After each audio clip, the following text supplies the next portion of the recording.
heard about a concept today called radical ownership. And I think we've all heard of radical acceptance, radical honesty, all of that good stuff. But I loved this idea of radical ownership. This idea of taking ownership for things that are not even your fault. Now, I'm sure the codependents out there will be going, we're trying to train ourselves not to do that, right? But it's not the same as being codependent. I'll explain what it is and why it piqued my interest. So there's this chap called Jocko Willink, and he's part of that kind of hyper masculine kind of ice baths, cryptocurrency sort of scene. He's been on the Joe Rogan show. He's in that sphere. Very intelligent with a sort of non-cerebral intelligence. It's more like I'm immersed in the world and I know how to move through it efficiently and to my maximum advantage kind of way. Anyway, he was talking in one of his videos about the idea of taking radical ownership, and he used the example of when he was a commander in a particular battalion, or like maybe battalion's the wrong word, but a bunch of Navy SEALs, and they were in a war. I've no idea what I'm talking about. Anyway, long story short, friendly fire was fired and people got hurt, and he got called to basically give an account of, well, whose fault was this? Because somebody needs to be fired, right?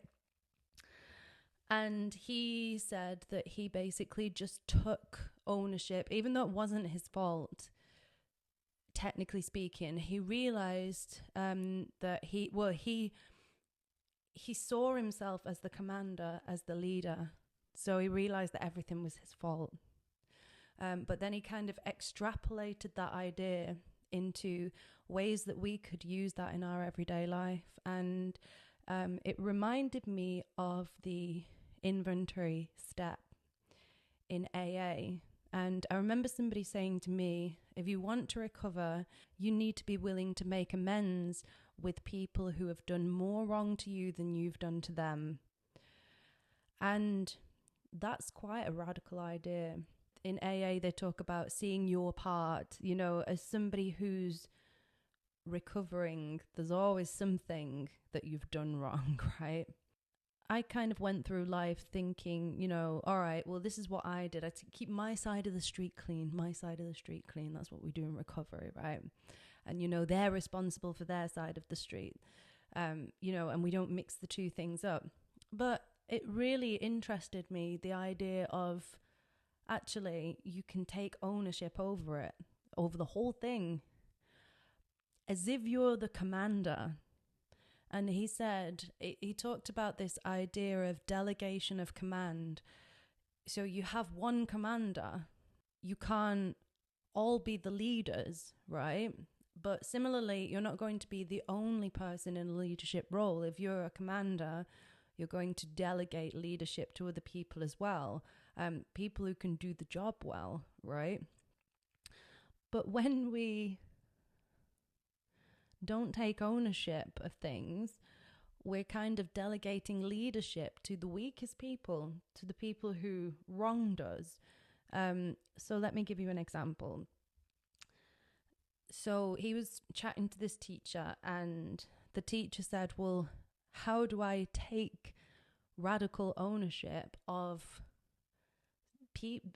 youngsters in my class acting out and not getting on with their work and disturbing the whole class? And Jocko said, well, the way you phrase it is you go to them and you say, help me to understand what I haven't been clear about. Like, help me to understand how I can better explain to you what I expect from you in the classroom.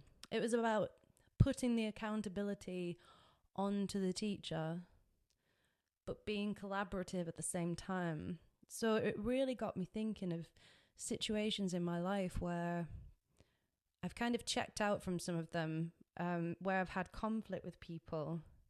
And now I'm kind of like, well, you know what? That's their business. Nothing to do with me. I'm acting right, and, I'm not causing any further harm, and I'm not being a horrible person, and it's their problem now. But then I thought, actually, how about taking, the next step, right? Taking command of that situation as a commander. That's kind of like where the idea of making amends comes from, because people mix it up. They either see it as like, well, it's self-flagellation and it's going to make me feel really bad, and that's going to kind of atone for everything that I've done wrong.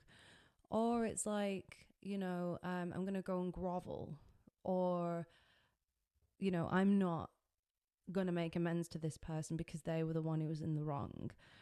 And it's like, you can be more empowered with your amends by looking at it as like you're the commander. You're not like this little weaselly groveler, but neither are you kind of like, going to avoid amends because you didn't do something to them. I just think it's such an interesting reframe. So you're kind of treating yourself as the one who is able to change this situation for the better.